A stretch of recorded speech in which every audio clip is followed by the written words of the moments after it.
En 1956, 10 años después de finalizada la guerra, Francia reintrodujo los cupones de racionamiento de combustible, reviviendo recuerdos oscuros entre los conductores. La nacionalización del Canal de Suez fue un momento crucial en la lucha de los árabes nacionalistas por controlar el petróleo. En particular, el hecho de que esta nacionalización fuera un éxito detuvo el sentimiento de fracaso que tenían los países árabes y los países petroleros en general desde la caída de Mossadegh y su fracaso en nacionalizar el petróleo en Irán. Se percataron de que sí era posible. Se dieron cuenta de que las cosas no se detuvieron después de Mossadegh y que podían luchar contra las grandes potencias del planeta y los grandes grupos económicos occidentales. Cuando Nasser exitosamente logró la nacionalización del Canal de Suez, de alguna forma labró el camino a otras nacionalizaciones petroleras en los años 50 y 60 en países como Siria, por ejemplo, y el mismo Egipto y Argelia más adelante, antes que ocurrieran las grandes nacionalizaciones de los 70, específicamente en la región del Golfo Pérsico y África del Norte. Europa se enfrenta a las grandes.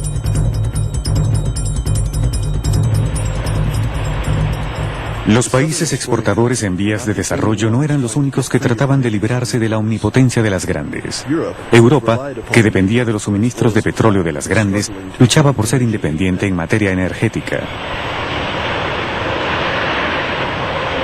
Las refinerías francesas, que habían sido las más eficientes antes de la guerra, fueron completamente destruidas por los bombardeos de los aliados en 1944. El gobierno provisional del general de Gaulle, así como los gobiernos siguientes que tuvieron que enfrentar esta situación, restauraron y actualizaron la política petrolera de 1920. Especialmente la jurisdicción de 1928, que le concedió al Estado francés el monopolio de las importaciones de los productos petroleros.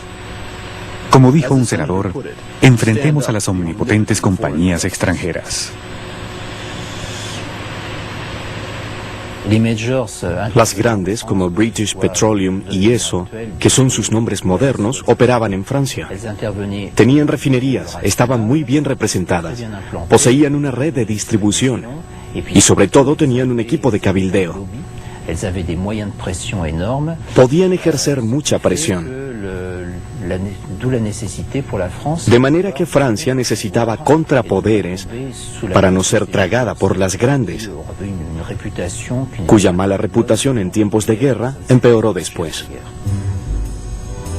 Inmediatamente después de la guerra se tomaron medidas para luchar contra el cabildeo petrolero anglo-estadounidense. La antigua compañía francesa de petróleo, predecesora de Elf Aquitaine, vio crecer su capital y la reconstrucción de las refinerías se convirtió en un deber nacional. La política petrolera francesa era original, ya que estaba dirigida por el Estado y era liberal.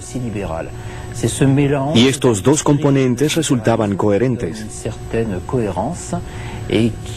La política francesa era diferente, era innovadora y tenía un propósito preciso, que era el mantenerse independiente de las grandes y también de las demás compañías internacionales. Italia, vecina de Francia, experimentó una expansión económica en la década siguiente a la guerra gracias a una industria automotriz de alta calidad y el establecimiento de una industria petrolera estatal. Su historia fue marcada por la encendida personalidad de quien la inició, Enrico Mattei, un hombre con un electrizante pero trágico destino.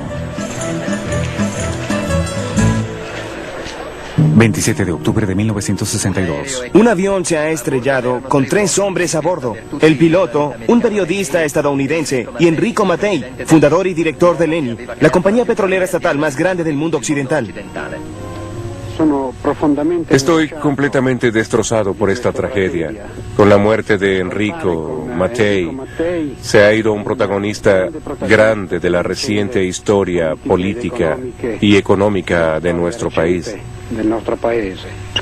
Él fue un héroe de la resistencia y construyó el milagro de la economía italiana. El Estado ha perdido a uno de sus más fieles servidores. Tenía tanto prestigio que ha sido la única figura de la historia petrolera en tener un funeral nacional.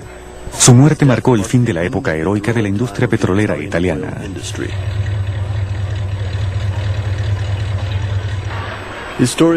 Su historia comenzó en las peores condiciones posibles, durante los oscuros tiempos de la posguerra. Italia era un país derrotado y devastado, cuya economía dependía esencialmente de Estados Unidos. Sin recursos y sin una industria petrolera, tenía que depender de las grandes para el suministro de combustible. La AGIP, una pequeña compañía petrolera paralizada creada por los fascistas, era la única entidad que le hacía frente a la hegemonía de las grandes. Nadie creía que tuviera futuro, excepto Mattei, quien estaba dispuesto a dirigirla. Sería el punto de partida de sus futuras luchas. Su propósito era crear una compañía estatal para detener el monopolio de las grandes. Lo logró en 1953, cuando fundó y se convirtió en el presidente del ENI, Ente Nacional de Hidrocarburos, que estaba totalmente controlado por el Estado italiano.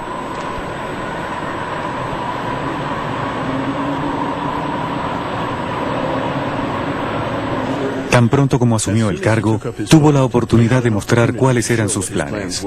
Decidió nacionalizar un depósito de gas en el norte del país. Estados Unidos entendió que la situación era delicada, así que a través de su embajadora, la señora Lucy Booth, trató de oponerse alegando libre competencia, pero todo fue en vano. Mattei, valiéndose de su influencia dentro de la democracia cristiana y de su prestigio como antiguo antifascista, presentó, y fue aprobada, una ley que evitaba que Italia cayera en las manos de las grandes compañías anglo-estadounidenses. De ahí en adelante tuvo libertad para darles rienda suelta a sus ambiciones. Durante los años siguientes, envió equipos en busca de nuevos yacimientos en los países del sur para que Italia pudiera tener suministros independientes. Era un humanista cristiano que permaneció fiel a su modesto origen y como tal, su trato con los países del tercer mundo estaba basado en el respeto y el apoyo. Tal fue el caso con Nigeria y también con Egipto. En 1955 le ofreció un contrato de asociación a la Compañía Petrolera Nacional Egipcia, que era mucho más beneficioso que los viejos contratos de concesión que las grandes le habían impuesto al país árabe. 2 años después, adoptó la misma estrategia en Irán, provocando la ira de los estadounidenses, ya que ellos habían impuesto su poder en la región desde la caída de Mossadegh.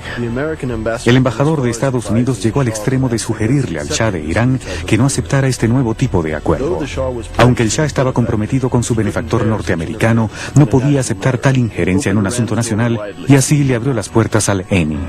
En 1960, Mattei dio un paso más allá hacia la independencia energética al iniciar negociaciones para comprar crudo y gas a los soviéticos a través de la intermediación de Alexei Kosygin, quien era viceprimer ministro del gobierno de Khrushchev. En aquel tiempo, la Unión Soviética era un productor grande de petróleo, ya que representaba 15% de la producción mundial. Los soviéticos, más que felices de vender sus productos y de entrar en el mercado occidental, le propusieron condiciones contractuales muy ventajosas a ENI para el suministro de crudo y gas.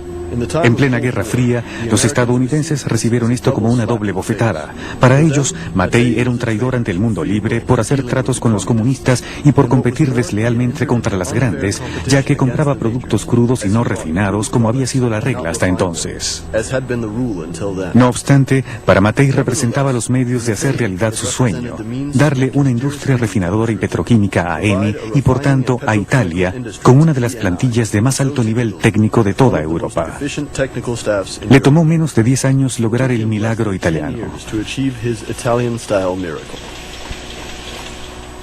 Provocando al Goliat de las grandes y encarnando a David, Mattei construyó las bases para el cambio profundo que el mundo petrolero experimentaría en los años 60.